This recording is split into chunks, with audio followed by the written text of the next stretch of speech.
Hey there, RPG fans, it's me, Greg, with the news to get you into this latest episode of Random Encounter. So let's dive right into the features department. So first of all, we have a copy of Prescription for Sleep Stardew Valley that just dropped not too long ago, and we were fortunate enough to also be able to do a review with the key team players behind the production of this album. So you can go read about our questions with Eric Barone, Gentle Love, and Jason Napolitano of Scarlet Moon, who all came together to make this beautiful album work so well. Get them while they last! The PlayStation Store RPGs for PS1, PS2, PS3, PSP, and PS Vita. When we thought that PlayStation, or rather Sony, was going to can all of their support for the old games on the network, and then they retconned that, we had already planned this big elaborate feature of all of the best RPGs you could find in the PlayStation Store.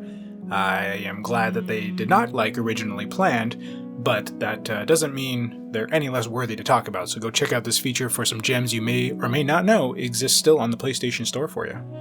We have another exciting entry into our RPG Fan Chapters section. We were fortunate enough to get a preview copy of A Guide to Japanese Role-Playing Games, which looks gorgeous. This almost tome of JRPGs of yore is beautifully laid out. Hilary Andreff took a really nice deep dive look into it for us, and check out that amazing cover up by Steph Sabidlo, our resident social media maven. So please give this feature a look and go pre-order the book. In case you missed it, we brought the Highline Highlights celebrating the Legend of Zelda feature over from the old site, so now you can peruse this amazing celebration of all things Legend of Zelda that we put out back, I think it was the 20th or the 25th anniversary milestone, I can't remember at the moment, but it is an awesome feature that collects all of our favorite moments and enemies and items and everything that we wanted to talk about from the Legend of Zelda series.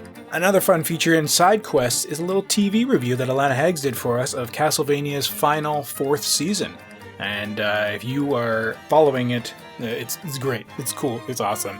As our Crowdfunding Chronicles writer Tina Ola says, it's for adults, and it very much is, but go check it out if you haven't. Definitely watch out for spoilers if you aren't caught up on the latest season, but I think Alana kind of steered away from most of it, just trying to give you a good sense of what to expect going into this final season, so go check that out.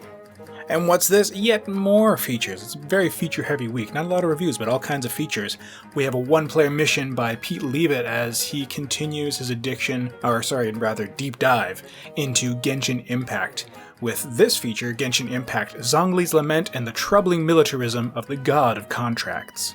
I'll leave it to you to read yourself, but trust that Pete gives it his usual attention to detail and finds some wonderful, deeper meanings in the game's ethos and societal construct that most gamers maybe don't consider, and he is still pleasantly surprised by how much Genshin Impact has to offer for a free-to-play game. And our final feature comes in the one-player missions from Giancarlo Vasquez, as he looks at Mega Man Battle Network and the technophobia in the digital age. Through this feature, he explores just the dangers of technology and how Mega Man Battle Network approaches it with a cautionary tale side. And that is it for the litany of features. You have some really great deep reading to do, but we do have a couple of reviews and some music reviews as well. Izzy Parsons got their hands on Shin Megami Tensei 3 Nocturne HD Remaster, and it is a beautiful return to form for this entry in the series. They scored it amazingly, got RPG Fan Editor's Choice. This is definitely the definitive way to play it. We also have a video review of it if you prefer to consume your reviews with your eyes and ears. On the more lackluster side of things, Bob Richardson took a look at Mind Scanners, which conceptually and aesthetically looks rad, but the execution left a lot to be desired in terms of kind of the story and the gameplay points. So go check out the review and see if this graphic adventure is for you. Biomutant finally has dropped this awesome looking action RPG that we've all been awaiting for so very long. You got fighting furries in the post-apocalyptic future, and Audra Bowling dove right in. Yeah, she dug it. It's a cool looking game, great exploration, a great living world, and a really fun concept. So go check out the review of this game and see if this awesome epic open world was worth waiting for. And another game that seems to have been worth waiting for, 20 years of waiting in fact, new Pokemon Snap is out, and Niki Fakhoori, who is on this episode with us to talk about it, loved it. RPG Fan Editor's Choice, scores high, it is beautiful, I've played it, it's a wonderful delight of a game, and because, Pokemon's an RPG, it's a RPG adjacent and falls in our coverage, so go give the review a read, see if it's for you, see if it's for your kids. It is just a wonderful glow up of this amazing game that we've all been waiting so long for if you've been a fan of the Pokemon series and Snap. And then there are the music reviews, which I promised you. We have Prescription for Sleep, Stardew Valley, that Mike Salbato reviewed for us, and was able to stay awake long enough to put the review together. It is beautiful and lovely, as most everything that Scarlet Moon Records puts out, and if you want to hear about the finer points, or rather read about the finer points, please go check out his music review. And finally, there's my review, Greg Delmage, The Legend of Zelda Link's Awakening original soundtrack that I've been sitting on for far too long because it is a bit of a daunting soundtrack to take on, but it is a beautiful listen. It's been reinvigorated to go along with this title. If you didn't already know or have heard it or have played it, go check out my review and pick up the soundtrack if you are a fan of all things Legend of Zelda. And that is it for everything we have to offer at the site. Please enjoy the next episode of Random Encounter.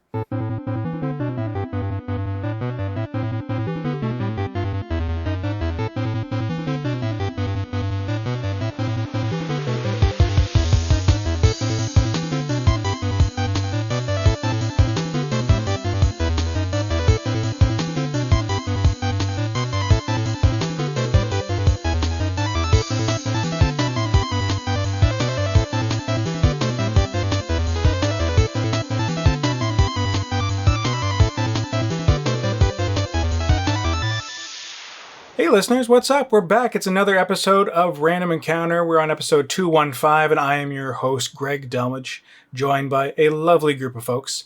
First and foremost, my co-host, Jono Logan here. Hello, Greg. How are you doing this lovely summer day?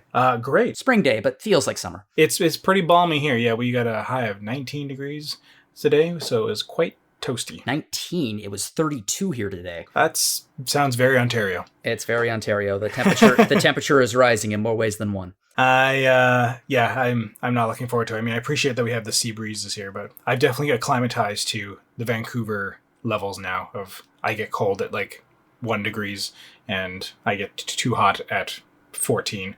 So it's a real problem, but not really. At any rate, enough about the weather, because we have some other panelists to include. We have Alana Hagues. Hi, everyone. I seem to be making a pretty regular appearance here nowadays. I appreciate it. You're always lovely to have, and we don't especially get enough female voices on this show, because there's one thing that gamers need more of is white male opinions. So let's try and mix it up a bit, eh? I do my best, yeah. And then, new to Random Encounter, but not new to podcasts, we have Niki Fakhoori. Hello. Hi, Niki. How's everyone? Swell. Oh, good. We're glad to have a newcomer to the podcast, at least for us. What were you on for Retro Encounter? What did you talk about? Numerous things. I've spoken about Hades. I've spoken about Pocket Monsters, the series, and other things that I can't remember. I have the finals affliction right now. Oh, so you're in knee deep of... Your head's full of important real-life things. Yeah, real life with quotation marks. It's okay. I tend to block out most of my interactions with Solosi, too, after I have them. It's fine. Oh, no. No, that's not what we meant. Oh, no. Rude. He's going to boycott us now, man. No, we love Solosi. And that's cool, though. I thought you were just on the one, but yeah, okay, you've been around Retro. Now I just feel slighted. You haven't been here to see us? My gosh. She is now. I'm sorry. I kid. It's okay. I'm just razzing you because that's what we do when we love each other. At any rate, one of the things we do have Niki on here for is going to be Pokemon specific, and we thought it's been a while since we've had our special Pokemon correspondent on the episode, so Gwen is joining us once again. Hello, everybody. Hey, Gwen. Hey, Gwen.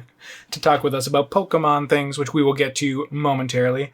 But as far as things that everyone's been playing, a lot of it is we were just lamenting that we don't have a lot of time for games these days. I'm still just knee-deep in retroactivity of just Breath of Fire because, I mean, from what everyone has been telling me, apparently I hate myself. But I don't know, I haven't found it that bad, but it is definitely very slow. And I got to a dream sequence that was awful. That's probably the worst part of the game so far because it was just very repetitive and dumb. A dream sequence? Exactly, a dream sequence in the game where you go into somebody's dreams to save them, and it was just poorly designed. But it did have a cool boss concept that the boss operated outside of like traditional means, where it was like a big jumble of just pixels And the more you hit it with physical attacks, it got clearer and clearer and clearer until it was at its clearest. And then you could hit with a magic attack and then would revert to pixels. So you had to keep like hitting with physicals and then figure out a rhythm with your 4 party members to basically get it to where you could hit it with magic. Because after that, if you tried hitting with magic, it would do next to no damage. Whereas when it was vulnerable to magic, physical attacks didn't do any damage. So you had to it was a cool ebb and flow.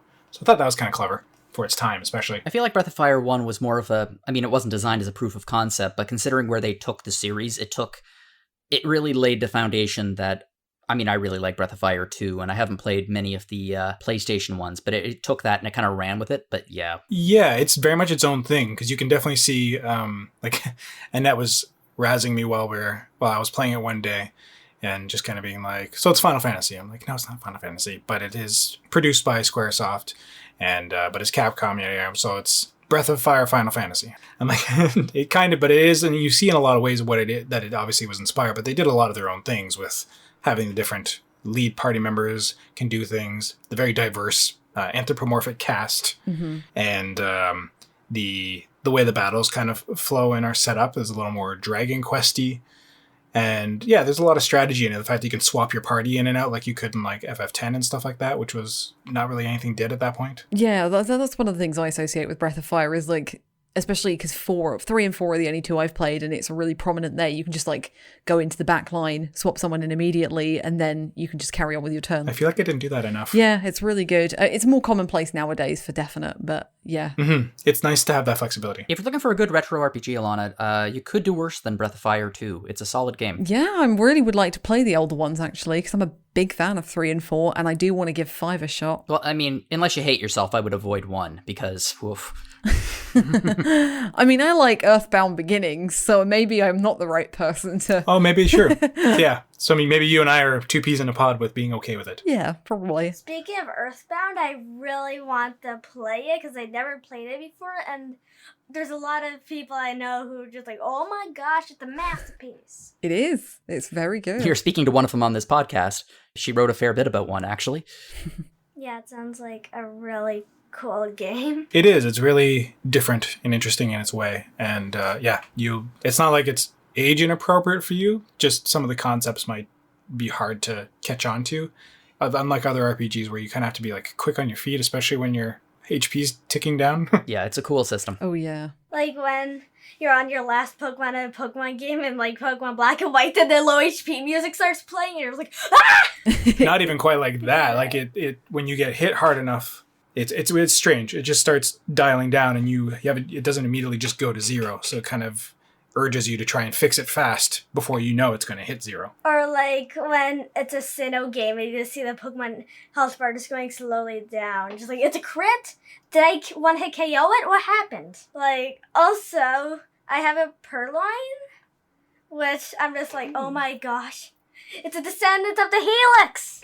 Because it like dodged all of attacks and like one-hit KO this really strong Pokemon with a Fury Swipe. I love Purloin. It's so cute. It is. And I really like its evolution Liepard. Yes. Liepard's pretty slick. Although, as everyone said, I severely disliked making it stand on 2 legs. Oh yeah, and the Galar games. Purloin walks around on 2 legs. I'm like, why? I choose to ignore it. I do not see it. That's fair. But yeah, we are here to talk about some Pokemon games. We have Pokemon Snap came out a bit ago. Basically what you've been covering for us, Niki, lately. I'm not sure if that will be the pull quote, but you've been mostly saying it to anyone who will listen that it's the best game ever. It's, I could say that it's probably the best game to ever exist. And I will say that. It's the best game. Wow. Have you ever tried to take a picture of something and then you started crying and that made it very difficult to see? Because that's the game. That's the whole game. Very, it's like, wow, that's like, 4D, like, involvement. Whoa, because you can't see the game through your tears. Very cool. Very cool feature. Wow. Amazing. I finally gotten into it a bit myself, and I'm only just before where you kind of go to the first like Illumina area. So I've done some day and night in the park, and it's really nice, and I've just kind of leveled myself up a bit and I love seeing how much it has grown from what it was on the Nintendo 64. I'm just used to playing it on the Wii on the Virtual Console. Yeah. And it's like, we had 150 Pokemon back then, 151 because they did have Mew in it. And it was super fun just to go around and see these Pokemon. There were little changes every once in a while, but it was a smallish world. And once you did the courses enough, you could see the patterns and know exactly where and when something would go down. Whereas this one, it just seems like there's so many variants. Breaking it up with how you have the levels makes it have so much more variety that you're like, I never know what's coming at me. Right. It's much more exciting, and there's so many more Pokemon now. Yeah, I'm still not done at 200 Pokemon log. Oh, wow. It's absolutely wild. There's 214 apparently. Wow. Oh, boy. Oh, okay. Oh, wow. You're almost Which there. is like a drop in the bucket, but I mean, that's still huge. it is, especially from what we were at. Yeah, also, please do not spoil anything.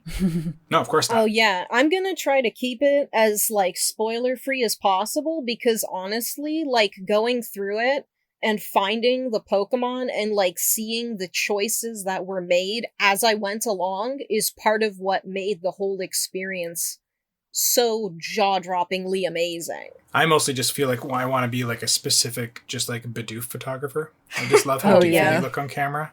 Where are you at, Gwen, in the game? Right now I am. Oh, I don't want to spoil the environment. Well, no, it's fine. I mean, the Well- game's been out for a while. Listeners know what's coming on. It's more just so that way Niki has context about what Niki can talk to with you.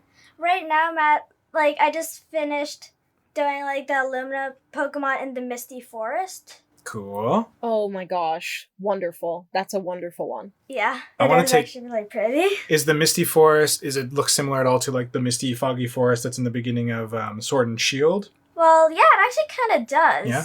Also, It's a cool environment. when I just went out of the bamboo area, I saw this worried deerling, and I was like, no, Oh. no, deerling, you poor thing. The deerling in that area are so good. I think the Misty Forest is my favorite in the whole game. Especially once you get the research levels up. There's so much that happens, and the way the Pokemon interact with each other is just so wonderful. It just makes me so happy. Yeah, I love that there's a lot of those interactions. Mm-hmm. Yeah, definitely. Like, I just got to the point just in the night one where you got to the level where Score Bunny's right at the top, and then he's showing off to Pichu and some Bidoof. Yeah. I just thought that was just adorable. Gwen's telling me that Florges will wave at you at some point. You could go hi when Yeah. you're at level 3. Oh my gosh, I cried when I saw Florges. She's so happy. I'm just so happy. Nobody cares about Florges except me, but now here she is. And she's so wonderful, and she does so much cool stuff. It's so great. Yeah, actually, before Pokemon Snap, I was a pretty big Florges fan. I thought it was really pretty. But when I saw it in Pokemon Snap, I was like, you know what? This is one of my new favorite Pokemon. It's competing with Eevee and Sandslash. Yeah, it's so good. All these Pokemon, right? It's not just old Pokemon. It's so many Pokemon from so many different games, and they all get their chance to do these really cool things that you normally don't get to see them do. Yeah, if I can liken it to something that's very much out of the realm of this game, but similar in the terms of creating a world that feels lived in. With Monster Hunter World, that was one of the coolest things, was sneaking around and just seeing monsters living, just watching them do their thing as endemic life, that these things live in this world, which is we talked about with Solosia on the last episode. That's one of the big differences between Rise and World, is World feels very much a living environment, and they've done a good job from what I've seen even so far, that this feels like an environment where these creatures are just living and doing their thing. And there's some routines and patterns, obviously, with each level, but it behooves you to do the research and then watch those patterns change and alter, and see how they do different things that you normally wouldn't see them do. And I love that it rewards you for trying to capture them in different poses and modes and stuff like that now, as opposed to in the original where it was just simply you got more points for a cool pose or something, but now it actually is, no, you want to research the way they live and how they react. It gives it more of a incentive. Yeah, that's true. With the 4 different stars, it is really great. They definitely thought of everything to make it worth your while to keep playing it, even after you get everything. Mm-hmm.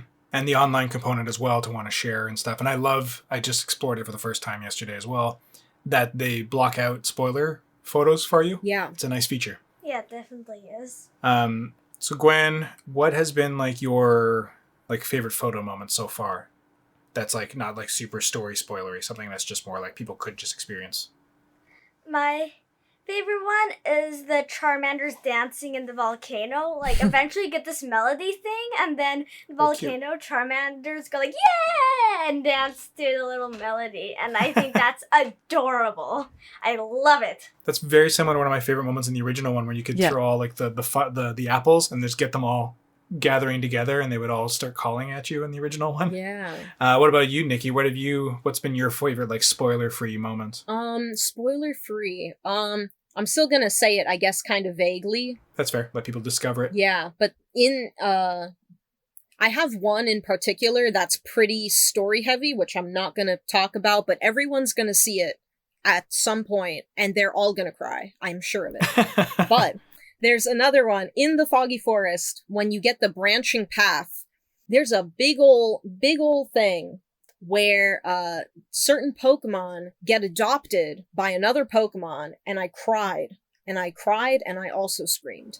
Those three things happen. It was so cute, and it's just the most wholesome thing. Like, every time I, like, boot up this game, it's like, it's challenging, the game is challenging itself to become more and more wholesome and have these, like, blessed scenes, and it's just so amazing.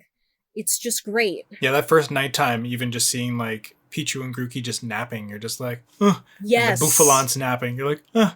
And then Scorbunny's like, I'm just gonna hit your ride and nap. Like, yeah, it's so precious. I'm always scared to do the fluff route because I'm always scared I'll hit a Pokemon. Just like, ah! I know. Glad it stops. Yeah.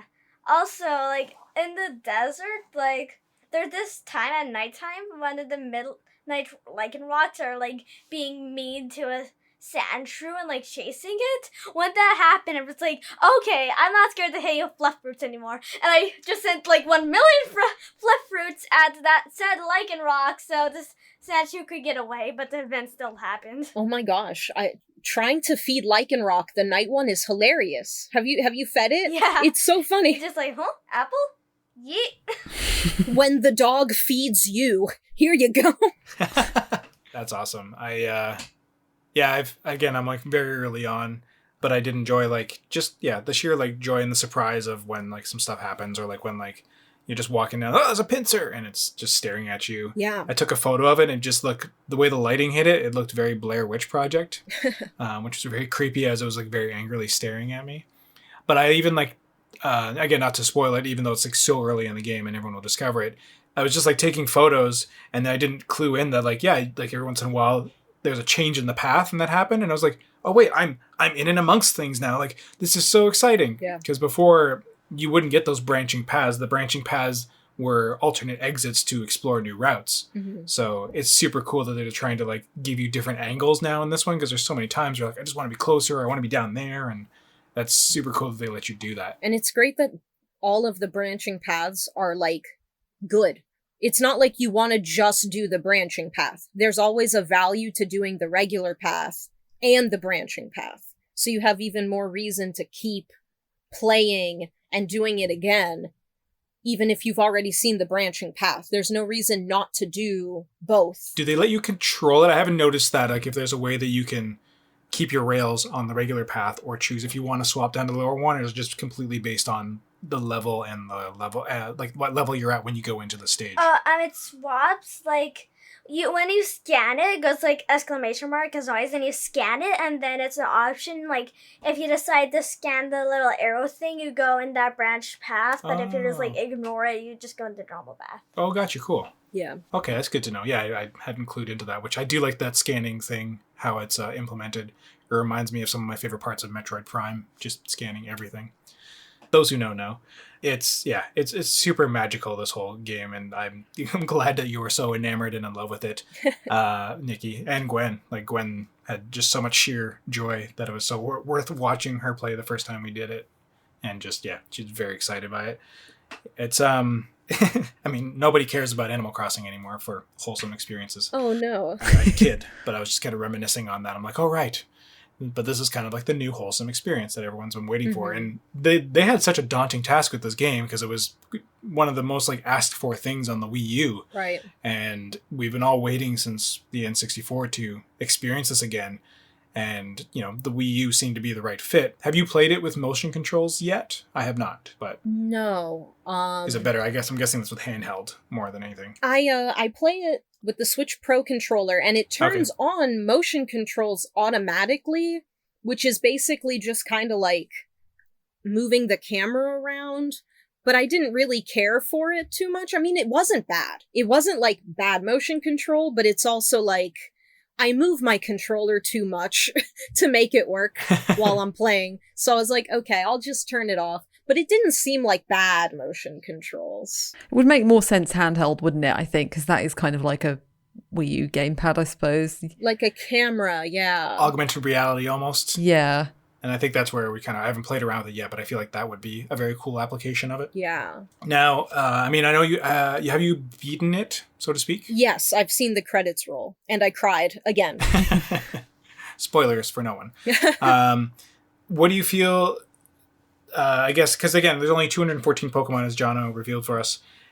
Like, do you see them doing DLC where they add more stages or they add more Pokemon? Like, it seems like a natural thing for this. It does, but honestly, I mean, I get what you mean by only, but there's so much in this game that it really doesn't feel like only. Yeah. So I'm not going to say no to DLC as long as it's up to the quality of, like, the rest of the game, but I honestly don't think this game needs it, which is the key thing. Like, this is one of the most... Not to throw shade or anything, because I don't like when people needlessly throw shade, but this feels like one of the most complete Pokemon experiences I've had in a long time. This really feels like this is the world of Pokemon that we've all imagined exploring in our childhoods. Is that a fair assessment, Gwen? Yeah.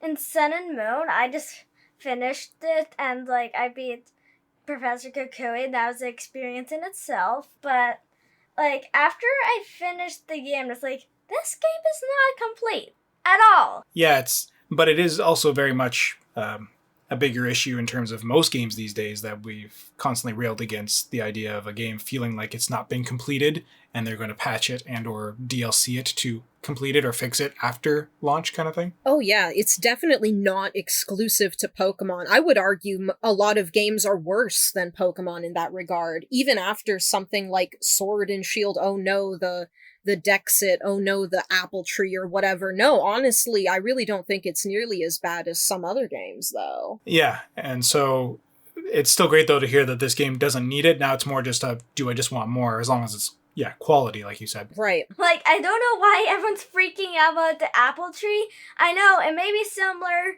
to this photo from, like, Legend of Zelda. Yeah, there are bigger problems than a tree.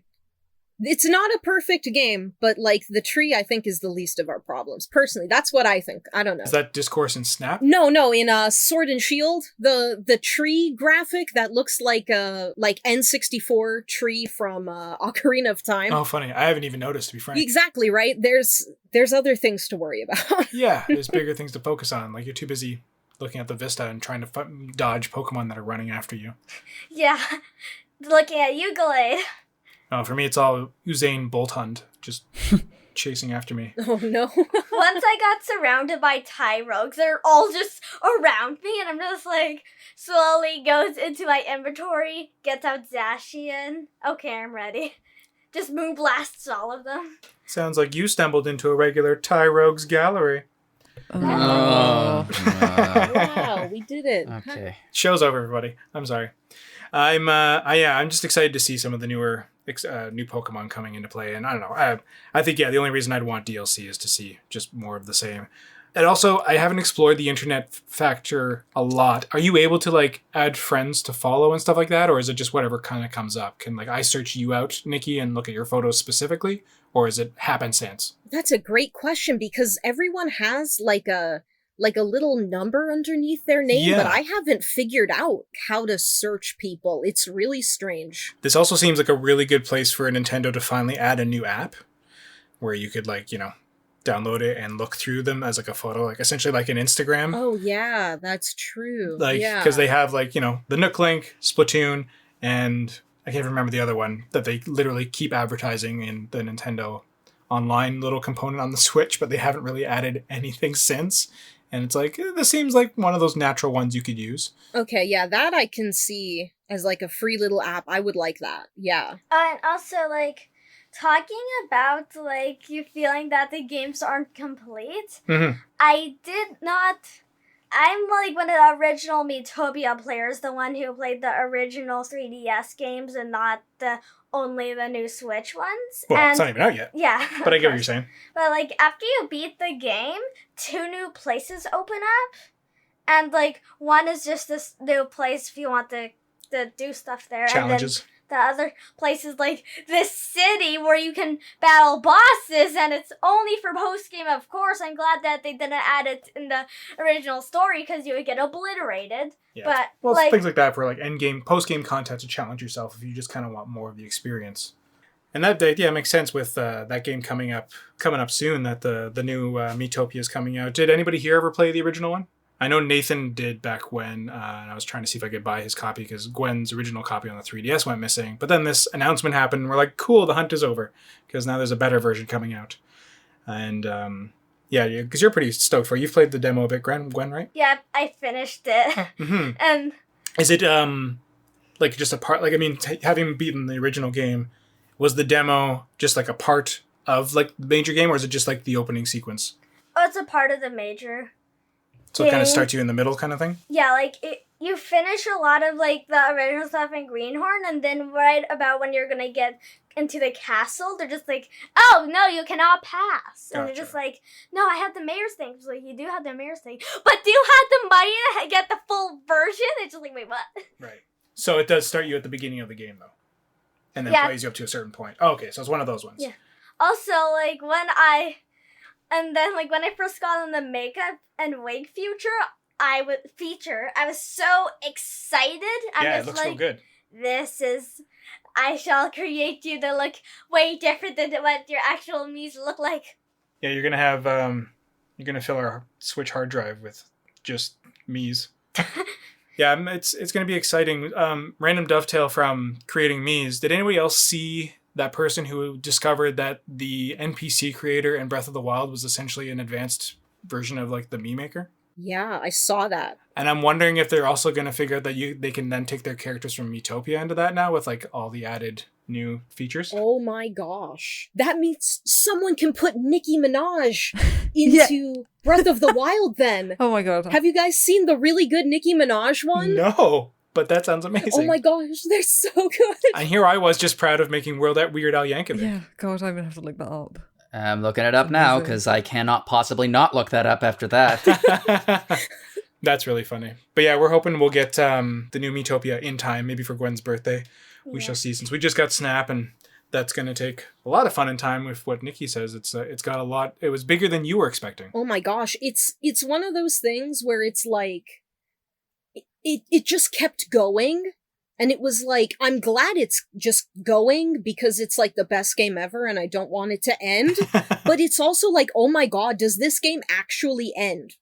It's so much. There's so much. And you unlock new areas after the credits roll. Nice. Yeah, post-game content's great, but it is nice, like you said, that it just still feels like a complete package. It's a good place to be, so that way if nothing more comes out, fine. But if we get more, yay. Exactly, yeah. Is there anything in the new Snap that you wish they'd left out by how simple, I guess, the original Snap was or something? Or Honestly, no. Honestly, I think this game nailed it. I think they really got everything. yeah, no, do you have any final thoughts, Niki? Everyone should get this game.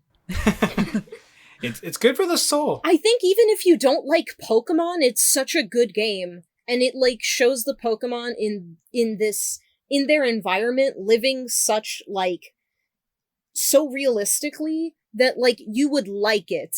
If you like creatures and stuff, I mean, I haven't played Monster Hunter in a long time, but like you brought up, it's like that, right? Like they're just living and you can see them and also take pictures. Now I want Monster Hunter Snap. Oh, it'd be amazing. Let's go. Yeah, come on, take a picture of Devil Joe. Don't hunt them, snap them. But you still have to be like tactical and quiet, otherwise they'll eat you. I think the only thing I would ever want to see, I guess, from Snap moving forward would be somehow even exploring the realms we've been to. Like, I appreciate that they always make it a new place, but it would still be really cool to like walk around city streets and stuff like that of the places we've been and see those places from a new angle in a new way. Oh, yeah. Because this game is like framed in that way where it's like, this is a place that nobody has explored before and we got the funding to come and research here. Yeah. Which is cool. Yeah, absolutely. But there is something to be said about, the joy of urban photography and stuff like that. Right. That would be cool. Maybe that will be the DLC. That would be amazing. Go to Nimbasa City and take pictures of them. Oh my there. god, I'd love that. Lumios or any, yeah, that would be really great. Then you go to the catwalk for the show. Yes! And Alessa's there with her emolga. Yes! All right, fashion photography, guys. Here we go. Yeah, and something else that I kind of think is, this is a theory.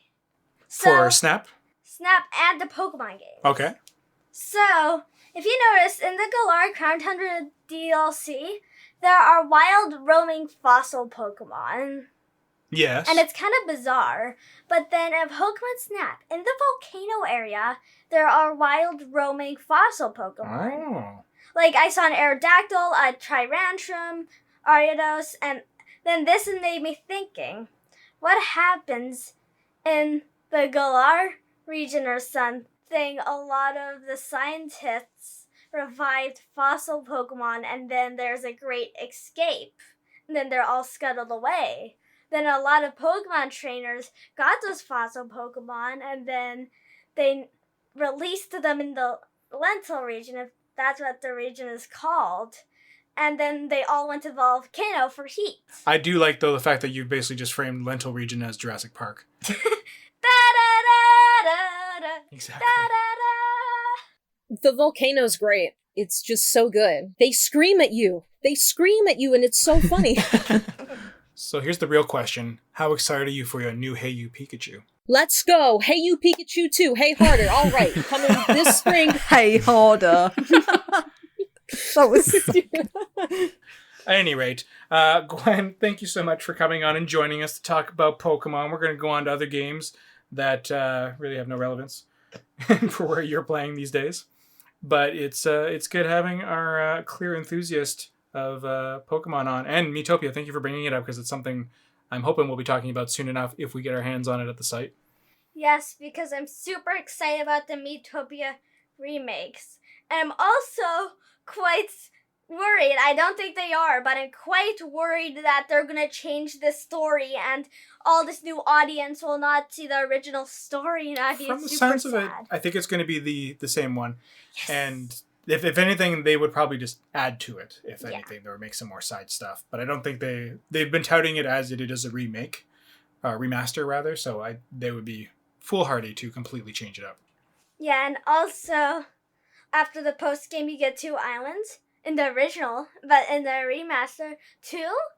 Who wants 2? We'll give you 8. Maybe. If that happens, I'll freak out and be so excited. And the entire neighborhood will know about it.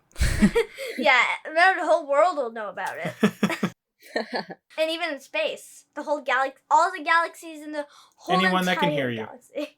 Yeah. Well, thank you for coming on, and we'll get you back on next time around. Maybe when Miitopia comes out. Yeah. And say goodbye That'd for be now. amazing. Yeah. Okay. Goodbye, everybody. Bye, Gwen. It was great to have you on. Bye, It was so Gwen. great to have Thanks you Yeah. for on. joining us. I know it's not as thrilling as doing a podcast, but have fun doing your homework. Relatable. So as Gwen steps out, and apparently, no, wait, Gwen doesn't leave. Gwen evolves into a wild Caitlyn that appears. Hi. What's my evolution name then? I mean, Argyros kind of sounds like a Pokemon name, not gonna lie. Yeah. Gwen Argyros? There we go, Gwen Argyros. But yeah, we have another special guest joining us because we can't talk about Final Fantasy XIV without our Final Fantasy XIV correspondent. Yes, that's me, folks. So thanks for joining us. We wanted to get into it last episode with Caitlin, and then Alana was going to come on and talk about it a bit, and we are like, well, we also should have Caitlin, I suppose, but just, scheduling. But I'm glad you're here. You made it. That's great. Also, whenever someone talks about Yakuza or Final Fantasy XIV, it's like someone just rubs a lamp and Caitlin just goes, poof! So, yeah, we got a whole lot of news because FanFest happened, and that's super exciting. It's a bummer, of course, that no one can go physically, but all the news is super cool. And what I judged from Derek Heemsbergen's Final Fantasy XIV FanFest bingo, you were all expecting a lot of Final Fantasy IV news. Mm-hmm. And it looks like you got some of that. We did. And there's some dope-looking new classes. There's bunnies. To the moon! It's super cool. What we got to look forward to as Final Fantasy XIV fans? Oh, so much. There are bunnies. I think people are most excited about the Vieira boys, are they not?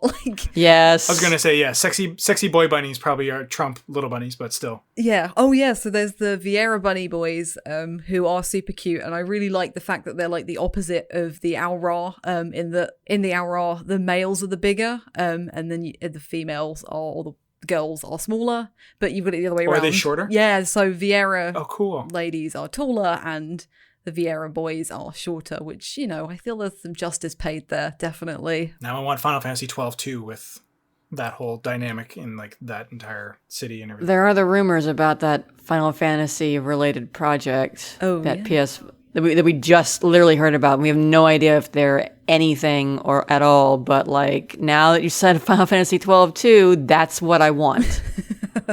Yeah. Or maybe it would be more like Final Fantasy 12 3 because we did have Revenant Wings, which was a sequel. That's fair, and was a mixed bag. I liked what I played. I liked it. Some people, I think it was pretty well received, wasn't it? Yeah. I think I'd call it more of a spin-off than it was a sequel, just because of the completely different mechanics. Well, it's a sequel story-wise, though, because it takes place after the first game. So. Yeah, it's a canon story. Just, gameplay-wise, is complete sky pirating fun times. Yeah. Gameplay spin-off, sequel story. But the other bunny thing you're referring to, Greg, are the Loporrits, which are definitely not naming ways at all. No way.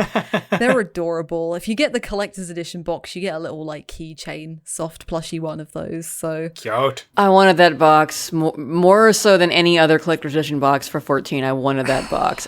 And I'm not even a paladin main, but that statue that comes with it looks super dope. It's pretty, yeah. They did not handle that in the best way possible, I must say. It was pretty terrible. But in what way? It was really confusing, and they tried their best to explain it, what the different editions were. But I even understand why they did it that way to a certain extent, because you're no longer getting a physical disc with the if you buy it physically, you're just getting a download code, which makes sense.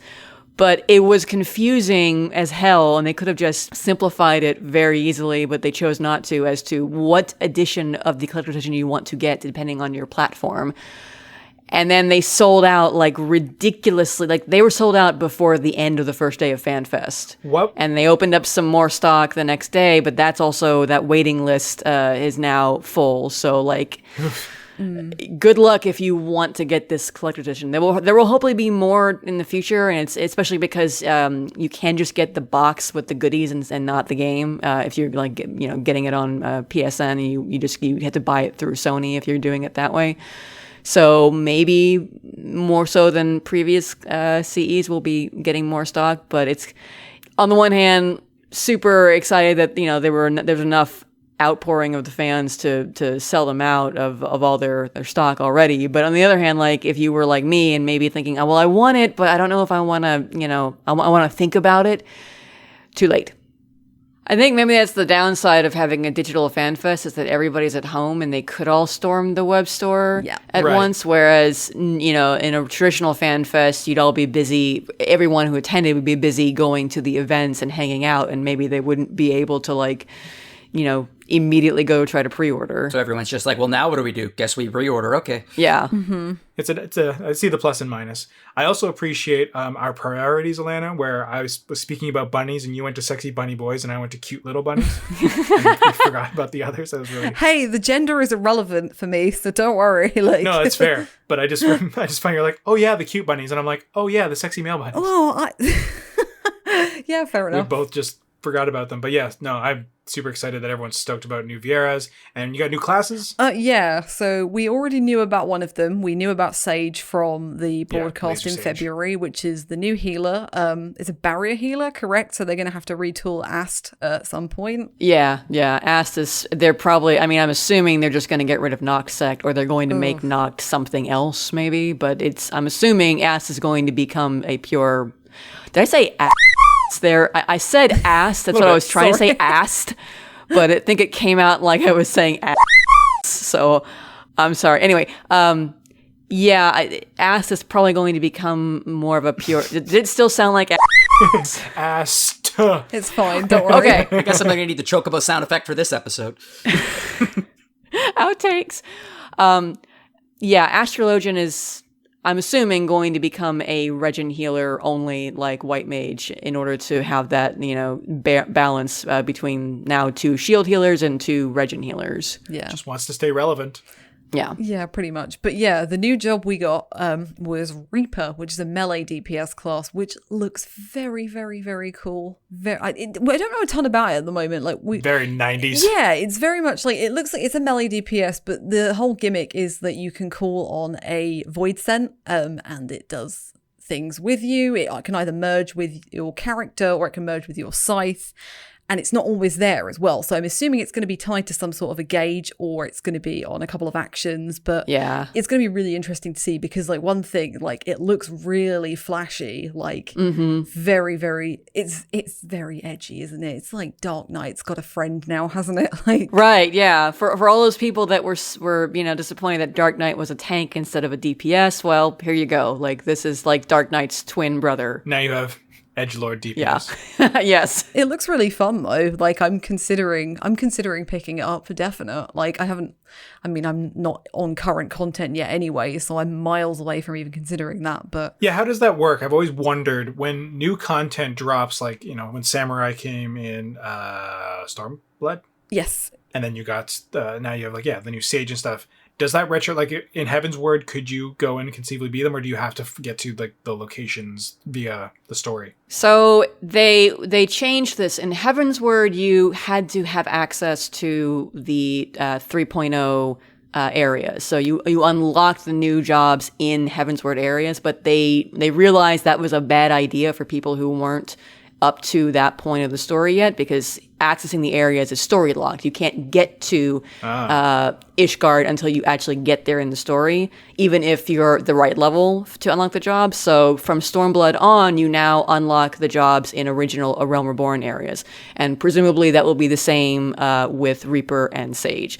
So as long as you are the appropriate level, you have to have a job, I think, at level 70 is what's required, because that's where the new jobs, that's what level they start at.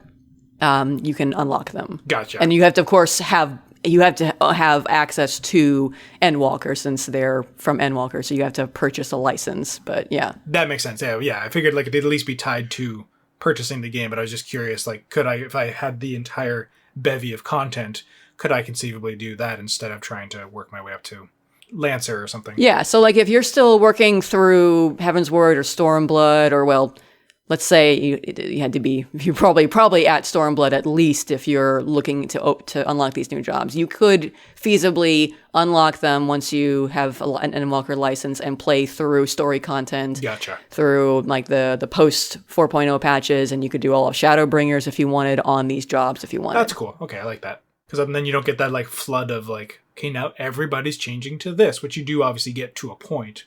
but it also means some people still have to kind of stick around with the other jobs and they still get some play and diversity. Oh, you'll get it. You'll get lots of bunny reapers, I think. That's what I mean. Day one is going to be bunny reapers and bunny sages. And Oh yes. as someone who hasn't like tried healing or tanking yet, my queues are going to suffer a lot. Yeah. It's fine. I'm in it. It's fine. Yeah. Leveling Reaper is going to be painful for a while right at launch.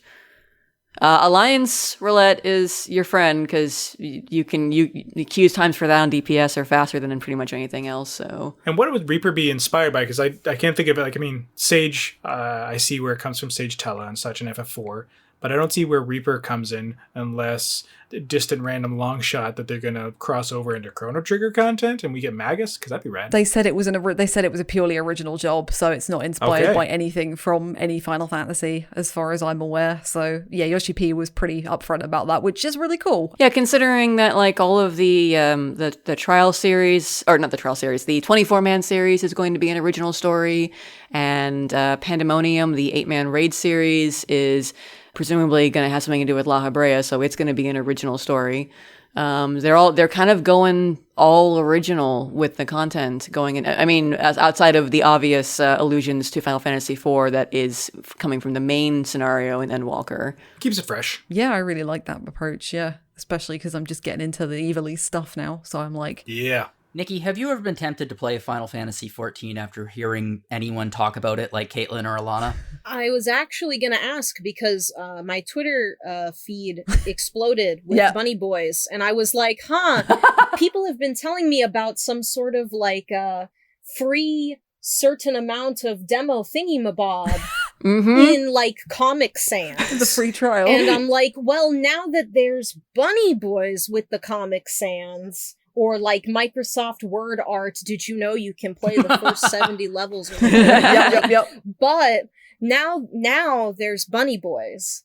And so I've been thinking, now I'm, just asking for a friend. If I started, could my, friend start as a bunny boy? Not until Endwalker's out, so not until the 23rd of November. But, oh my goodness, November. Oh, thank God I'm safe until, a friend of mine is safe until then. But when that happens, my theoretical, definitely real friend could start as a bunny boy. Correct. Perfect. Okay, this is interesting. All right, I'll keep this word art propaganda in mind.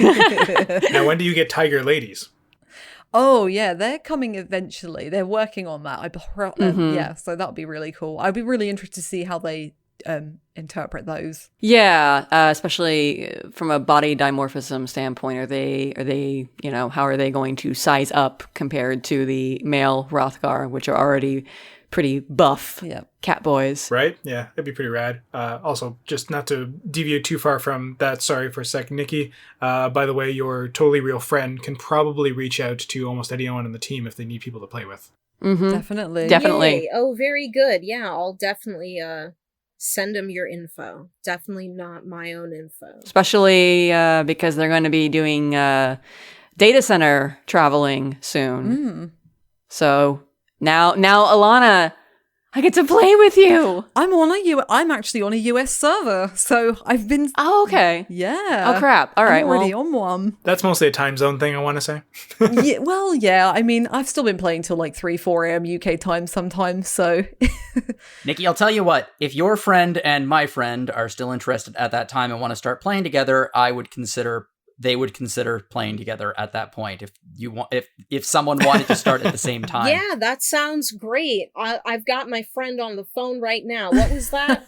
Oh yeah, okay. Yeah, no, they say that sounds like a great idea. But yeah, like going back to the announcements and stuff, how much was expected? What blew your mind aside from Male Vieira? I was really excited to learn that we are finally going to Charlayan. Yes. In this expansion. It's been an area, a region that's been discussed because pretty much all of the Scions come from Charlayan.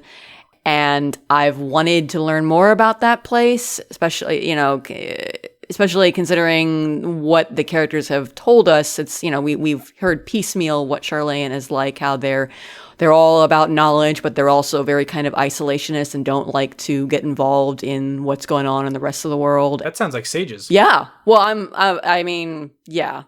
I wouldn't be surprised if the sage job, even though you will be unlocking it in a Realm Reborn area, because that wouldn't be really fair to have to unlock it in Charlene, but I'm assuming it's going to hail from Charlene since it would only stand to reason. Yeah, probably the job of the role quest will be there, won't it, or something? Yeah. So, but yeah, we get to go to Charlene. It looks really freaking beautiful. And we get to, spoiler, it's not really a spoiler if you have been playing the game at all, but it looks like we're going to meet Alphino and Alize's dad. Mm-hmm. And I'm prepared for him to be a total jackass, because he seems like a jackass in the trailer, but I'm also prepared for people to thirst and stand him, because, Yep. He's a male Ellison, and if we learned anything from Heavensward, the other name for Final Fantasy XIV is elf boyfriends. So There you go. I also imagine when you describe meeting the dad, like obviously it's going to be, story related, something epic, whatever. But there's a part of me that's like the two of them just like, you want to come to dinner at our house? I cannot wait for like fan fiction and Twitter reactions to like anybody who canons their Warrior of Light as dating. I forget his name, but Alphino and Alize's dad, because the awkwardness, especially with Alize, oh my gosh, her reaction to that would just be chef's kiss. I can't help but feel that anyone who says, I can't wait for the fan fiction is wishing on a monkey's paw, but hey. There's some good FF14 fan fiction and fan art out there that's tasteful, so yeah, there's lots of it. And there's already people doing that fan art, so yeah, it's there. No doubt. Yeah, Nikki, you can tell your friend to go look for that too. I got so many people, like retweeting and being like, wow, look at this cool picture of like this person. And like, that's a Final Fantasy 14 person. I mean, I know because of like the words that are next to it.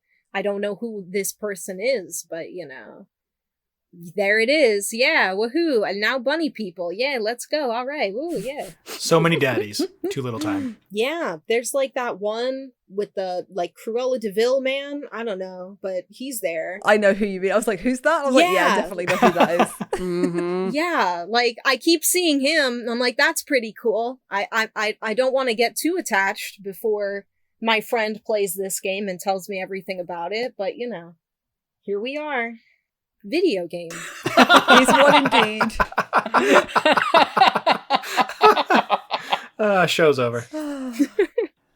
Nikki, your friend is a delight. And is welcome back on the show anytime. They say thanks. Yeah, of course. Anyway, sorry, back to Edgewalker content and the FanFest.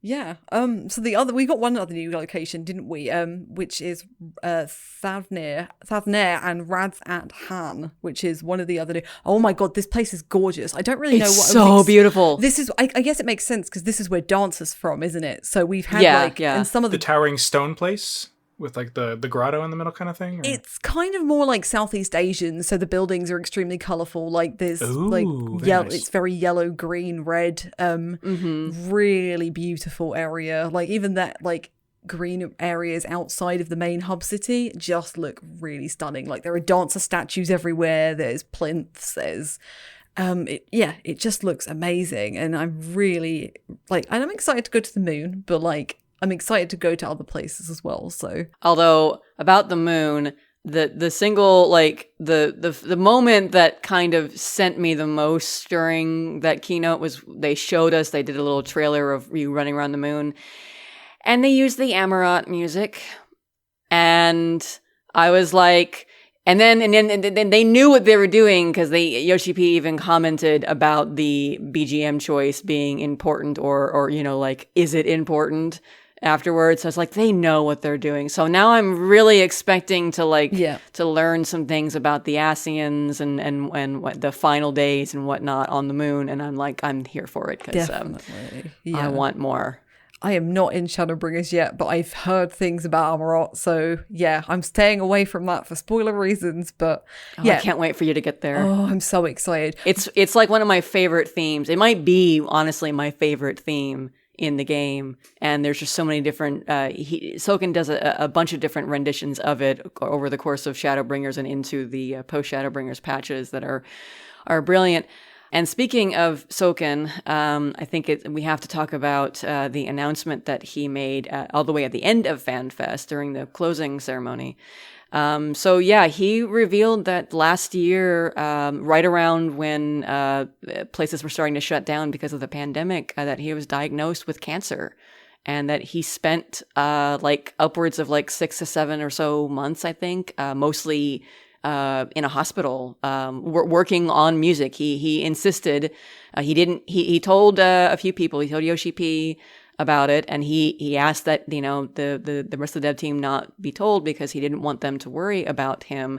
You know, they obviously, when they found out, they were concerned, but he insisted that let's see what do you want to do, because music, working on the music for 14 really was kind of what helped him get through that really difficult time for him, because he knew the fans, you know, loved it and were excited to see more. And, you know, he's, and I think he's 100% right that there is a very real healing power from music.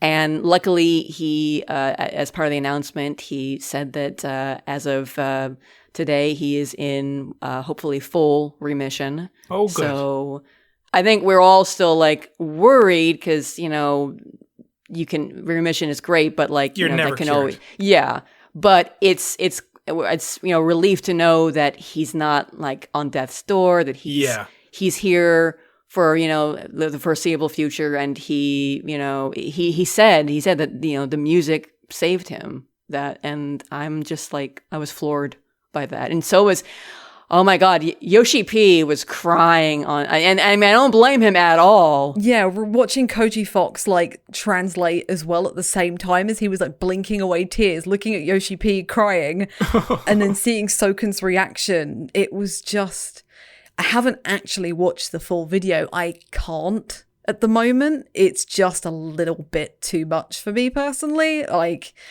it really, like, I missed it because I watched, it was after the Primals concert, and I'd like popped out, and then everyone was like, oh my goodness, what's happened? And it was very heavy, and you could feel like even just amongst our like small group of people who play it, like the outpouring of like love online. And everyone went on 14. There were lots of people anyway watching the concert live on 14, because people do, they get glow sticks out, they go to Limsa or wherever, and it's fun.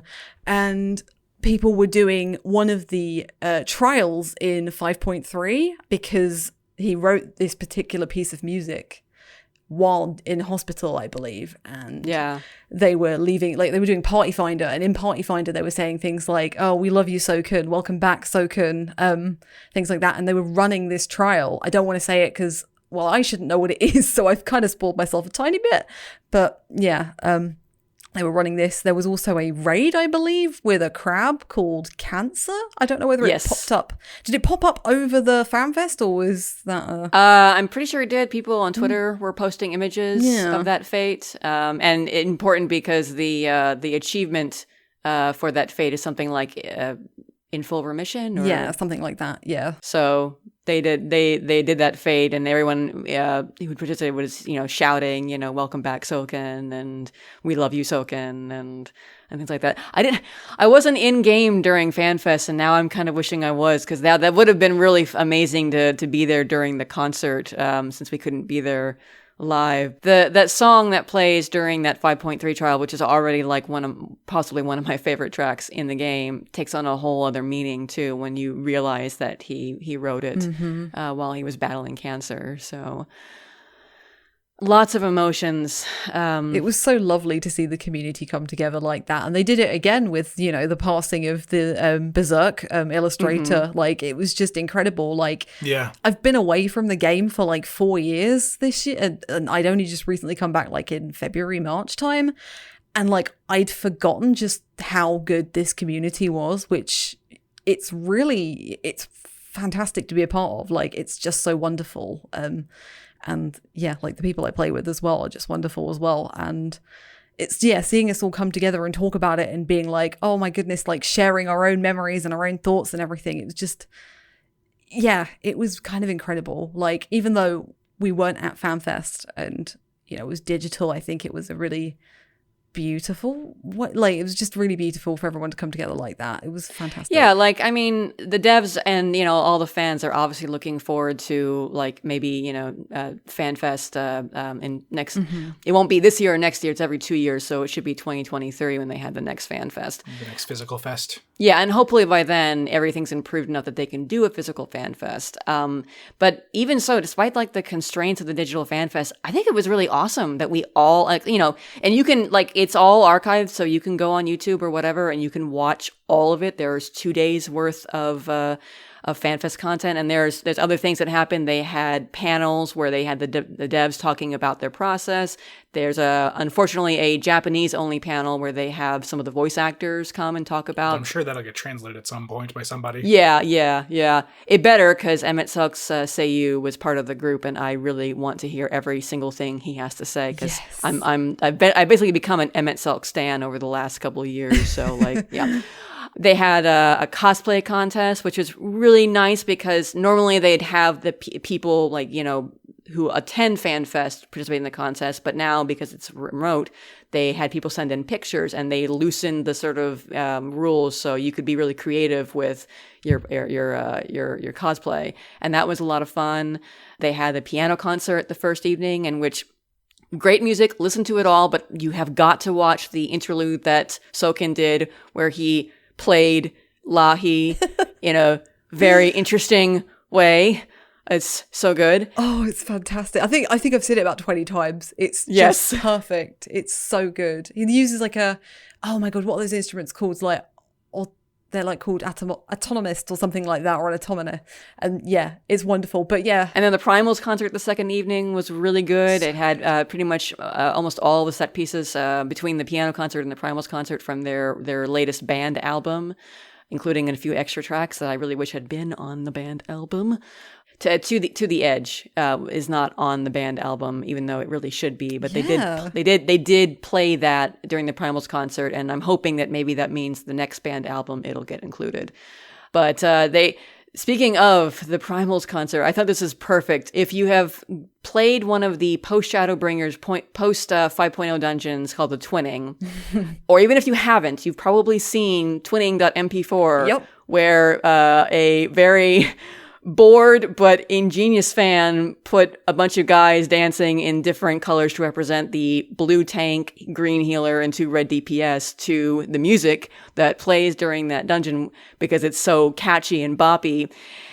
And they totally recreated that meme in the concert by having Foxclan, and I think they were other community managers in shirts doing dances. I've watched that also a bunch of times because it's just so perfect. Yep. This is like, I know it's a silly little thing, but it's a really cool representation of how the dev team, how much they love the community and how much they want to interact with the community, that they saw this meme and they decided to recreate it. And of course, the community loved it because it's a stupid but awesome meme. And it's just nice to have some fun with it. Yeah. They also announced a lot of new merch not the FanFest merch that you could already have pre-ordered, but additional merch that will be coming out in the next year or so.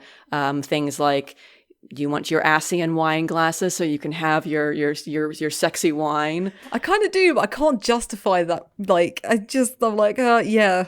Yeah, and some beautiful new vinyl sets of selected music, which I don't have a vinyl player, but I kind of want them because the art on the sleeves is just so beautiful. I do have a vinyl player and I've pre-ordered them, so yes, I need them. Yes, yeah. And I'll have played through everything. I'll have played through Shadowbringers by the end of August, hopefully. So yeah. And lots of other cool things. There's a Great Serpent of Ranka plushie, which I of course pre-ordered because I need it.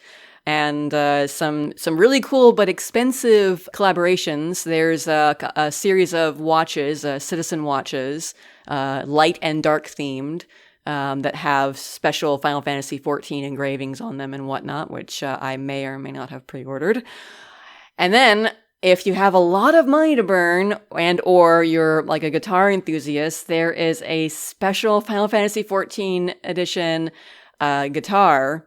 I'm blanking on It's a Fender, but I don't know yes, the specific a Fender. make, yeah. Yeah. It looks really freaking dope. It's beautiful. But it costs like It's like $3,500, isn't it? Something yeah, like it's like that. $3,500. I'm saving my money for the Queen's Wii. Oh God, yeah. So just lots of awesome stuff all around. Yeah, it was quite the shindig. Yeah, I got some fridge magnets as well for my jobs that I made. Oh, I want all of them. I kind of want all of them, but I'm like, I don't actually. My fridge is like boxed in a cupboard, so I need to buy an actual separate metal thing anyway. So I'm like, maybe I'll main some other jobs first and then pick up the rest. All I can really say to all of that is Niki's friend's not crying. You are. Yeah, it's intense. And yeah, that the fan reaction to everything was said, the very honest and very healthy showing of emotion through all that too was really nice to see in today's society as well. And having everyone kind of band together around that is just fantastic. And yeah, it's exciting times, and just all the more reason why, you know, as imaginary friends are saying, why we want to play this game. So thank you for sharing. It's a good time to be a Final Fantasy XIV fan. It is. Yes, although it's not going to be a good time for your families when Endwalker comes out, because it comes out literally the week of Thanksgiving. In the States, we're Canadians are solid. We're good. Yeah, I was going to say, yeah, I live on my own and Thanksgiving is not a thing over here, so nobody suffers. I don't know what I'm going to do, because I probably should be traveling to see family around then, but I really don't want to now because I want to play Endwalker. I can't. I'm not vaccinated. I can't come, folks. I'm so sorry. Yeah, no. I wonder if they'll push that back a little bit. Maybe the consideration. I don't know. Yeah. Well, we're going to wrap things up, I think, because that kind of does us on a lot of the talk. But I do want to ask fun questions of everybody, because why not? We've gotten a lot of the jobs and such in Final Fantasy XIV and classes and stuff throughout the years. But we'll start with our series vets. What's a job that you would really want to see from any Final Fantasy introduced into the game? Oh, I know one. Right off the top of my head. Because I'm a healer main, I really wanted Chemist. I really thought that they were going to give us Chemist because they specifically hinted at it during an MSQ quest a couple patches ago. And I love the idea because I'm a healer main, so I like healer jobs, but I think Chemist could be a really interesting take on a healer, because you wouldn't necessarily, I don't think you really would be casting spells. You would be mixing potions and throwing potions at people. Yeah, which was really cool with Riku in 10. It could be cool. And I also, I don't know, chemists in Tactics got to use rifles, which we already have, of course, machinists, but I think that you could find some unique way to use that. Or people have been talking about them doing a melee healer for a long time, and I really don't know if that would work very well, but it could be an interesting idea if, you know, a non-spell based healer had more of a melee feel to it than a distance feel to it. So Chemist. And you can use poisons and stuff too. It'd be cool too. Yeah. Kind of like in the Bravely Default ones. Oh, yeah. Yeah. Gosh. I mean, you can't implement Time Mage from Tactics, but I definitely want that outfit, like straight up just the outfit. Geomancer, I suppose, is my other one. Like, I just would be really interested to see what they would do with it, really, because it's such a weird job in Tactics' context. Like, it just uses bells, right? And I would really like to see what they do with that. So yeah, whatever terrain you're standing on. The Geomancer that they introduced in Stormblood just wouldn't work because its position as being very similar but on an opposite pole to Ast. Yeah. So they, if they did it like that, I don't think it would work. But if they ever got away from the triangle of jobs, tanks, healers, DPS, and found a space for more of a support DPS. I mean, like, you've got Bard and Machinist and Dancer that kind of fit that role, but they are still effectively DPS, and they've done a lot to actually kind of scale back how much support those jobs do in terms of the way they play. But if they could find a way to carve a support job, Geomancer would be really interesting. If it could be more of a support-minded job that doesn't necessarily do straight DPS, but is involved in encumbering or whittling down enemies over time, as opposed to, because a lot of Geomancer and Tactics, a lot of what they did, they would do damage, but they could also cause detrimental effects based on the tile that you were on. Mm-hmm. So that would be really cool. It's always very satisfying when those vines stop somebody. And you're like, yes. Yeah. You got a curiosity while I let the others think. Why would Time Mage not work? I always assumed actually Astrologian was a version of that, but apparently not. Well, I guess the main benefit of Time Mage is that it's a buff. You know, it's a support class, like solely And almost. comets. Yeah, it's got some offense, but Yeah. I guess Red Mage almost covers enough of the dual white and black mage. So Right. It would be weird. It would probably be difficult to balance. yeah, Because, like, for instance, you know, the one thing you'd really want from a Time Mage is the ability to haste. yeah. But if you introduce that, then how do you balance DPS when a party does not have a Time Mage? How do you keep it from effectively requiring Time Mage in groups, because otherwise you're losing DPS by having everybody not be hasted? And then, like, how would you balance effects like Time Mage can also slow and stop enemies in other games? And, you know, would that make content? Would you be able to skip mechanics by, you know, if they let you literally stop the enemy and things like that? Yeah, it's true. They'd have to work on it really tricky. I mean, it could be more haste in terms of like movement speed to like dodge attacks. Maybe not so much in speeding up DPS, but even then that could skew things. Astrologian had elements like that, and they completely got rid of them. Like Astrologian has no more, like, Astrologian used to be able to speed up your GCD with its cards, and it used to be able to basically extend the buff of, regardless of what card you use, you could use an OGCD to extend the buff. They got rid of that. Astrologian, unfortunately, doesn't really have any time shenanigans left to it. So they clearly, in their decision to rebalance the job, said, nope, we don't want time shenanigans. So Gotcha. Anyways, thank you. I was curious. But that makes total sense. Jono, do you have a thought? Or Niki? Okay, this is going to sound weird. The only job I can think that I would like to play as is a Brave Bearer from Bravely Default 2, simply because the mechanics do not work, you know, because there is no Brave points, but it's a really cool jacket. I really like the jacket the Brave Bearer wears. It's just really neat. It's just a nice long white jacket that just looks badass and cool, and that's how I would like to go around, just wandering around with a badass white long coat and bunny ears. Oh, there is probably a glam just for you then. you know, that's a crossover that they really.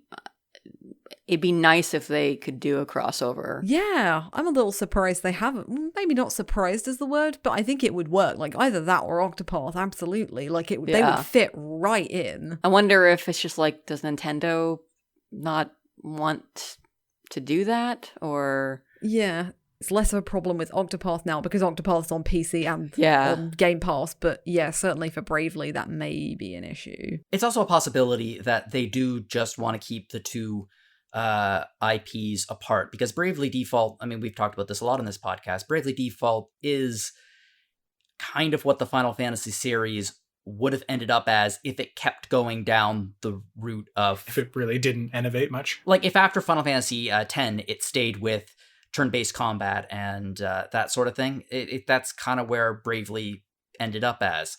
And Final Fantasy took a very different route. So I think that perhaps they're trying to keep the two separate. It seems like Square really does like to keep a lot of their properties, certain properties, apart completely. And even though they have a brilliant opportunity with Final Fantasy XIV to introduce them in a way like they did with Nier, as I understand it, they just kind of shy away from it. And they probably got such a backlog of other stuff to do too first, so. That's true, but I mean, if they released a Chrono Trigger expansion or like missions or something in Final Fantasy XIV, that's printing money. There's a lot of people who would instantly sign up for Final Fantasy XIV, myself included. I would just want the soundtrack. Oh god, can you imagine Soken rearranging Mitsuda's stuff? Yeah, there's like a ton of there's some speculation going on online because some of the concept art for one of the areas looks a little bit like Zeal, but it's just a floating kingdom in the sky. It's not, don't get your hopes up. Like there's no reason to. Like, I want to play as a new, damn it. Oh, I changed my answer. Yeah. You get a little wind-up news. Niki, what's your answer? Knowing again as much as you and your friend know. Because the thing is that, because time, like you guys were talking about, I can't cast haste on myself.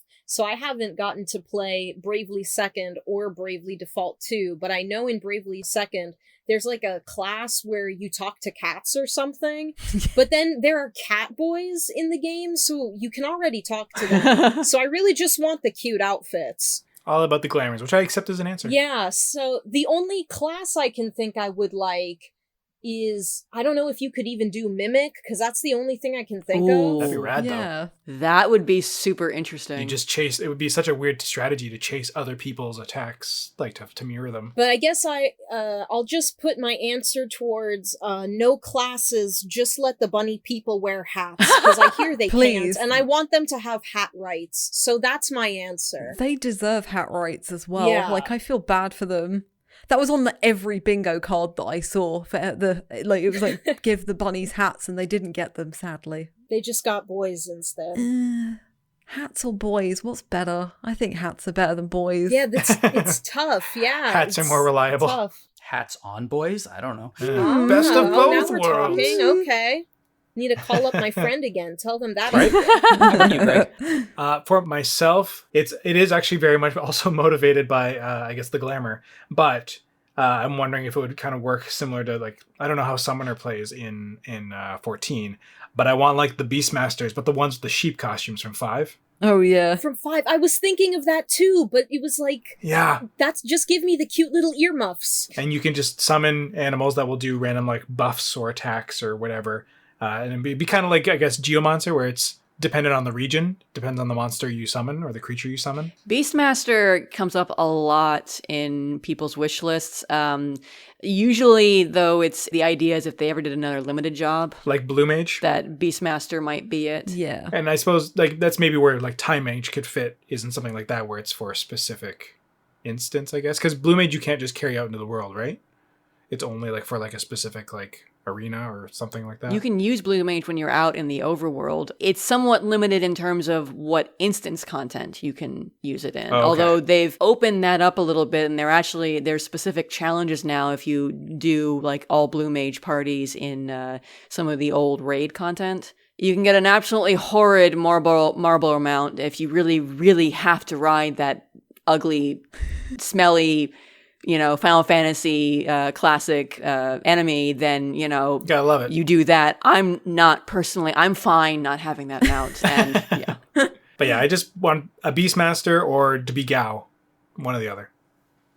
Either copy monsters or summon monsters.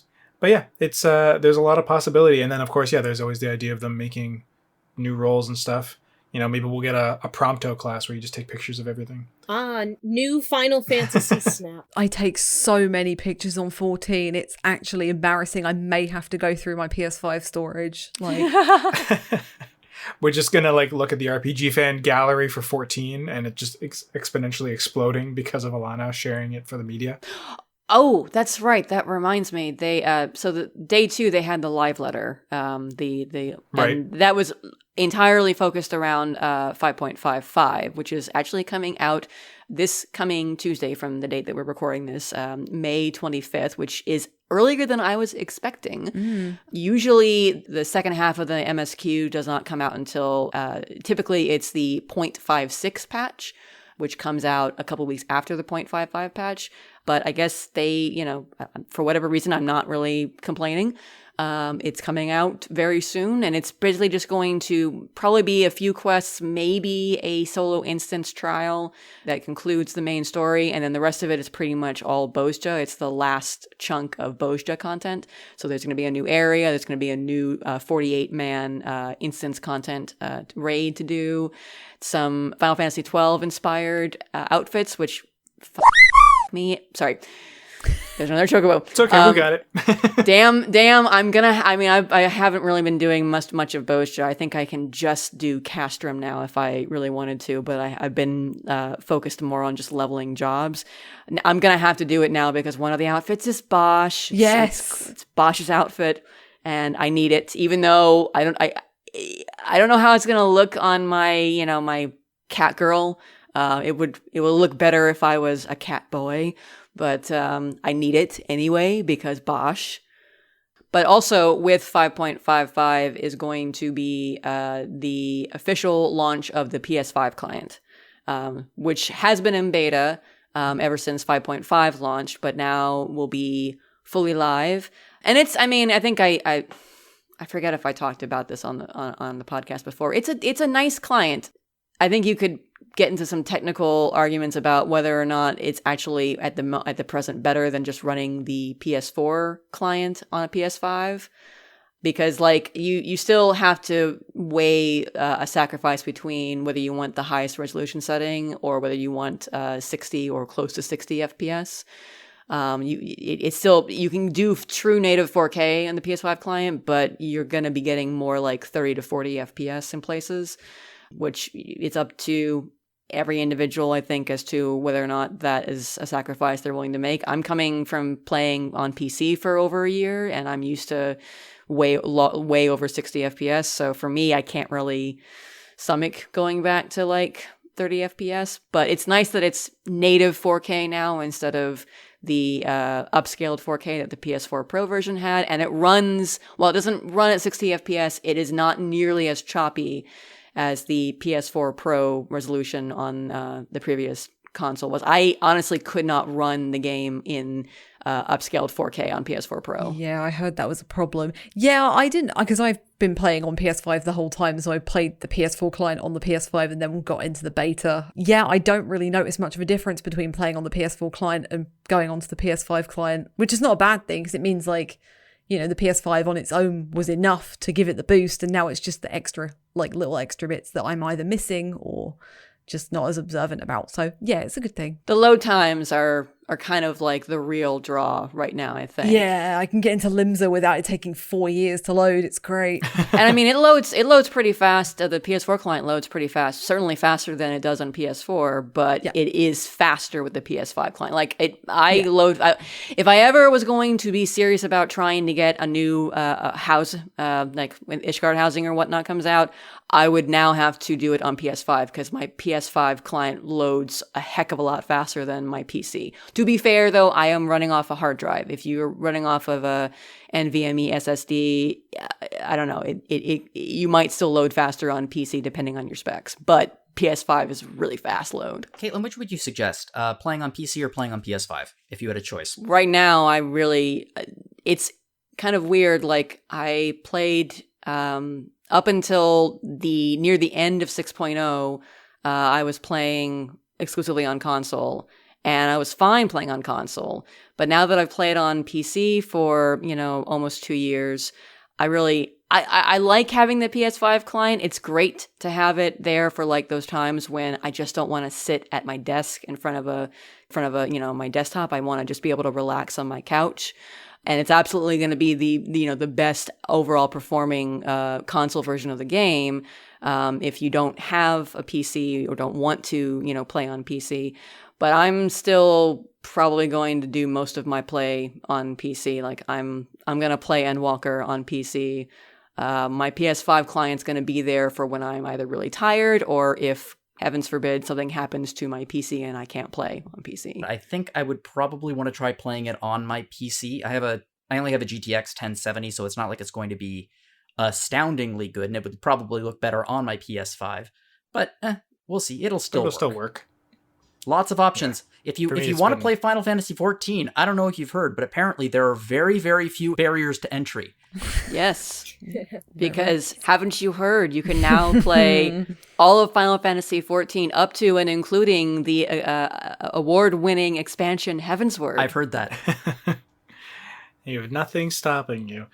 At any rate, that I guess brings us to the end of another episode. But I appreciate, again, sharing all like the awesomeness that is Final Fantasy XIV, and as my hand hovers over the renew subscription button. Do it. Here, right? Anytime, Kaylin. Anytime. I going to share with everyone, though, all the wonderful podcasts you can listen to at RPG Fan when you're not playing Final Fantasy XIV, or while you're playing. You do you. We have Retro Encounter, which Niki has graced several times. And then we have Rhythm Encounter, which will come back from its little hiatus shortly. And then Hat and Eric with all the latest on Phoenix Edge Podcast, if you want to catch them. Otherwise, you can email us, podcast@rpgfan.com, with comments, questions, complaints, or the latest spam email that you want to send to me. And I try to check on things on our rpgfan.com page now that people can comment on the episodes. And otherwise, thank you so much for listening. Friends, thank you so much for being on the episode. Niki, thank you for being here for the first time. It was a delight having you. Please come back. Yay. The rest of you... Video games. The rest of you, please also come back and talk about video games. And for myself, for Jono, Niki, Caitlin, and Gwen, who left, and Alana, bye now. Bye-bye. See you on the moon!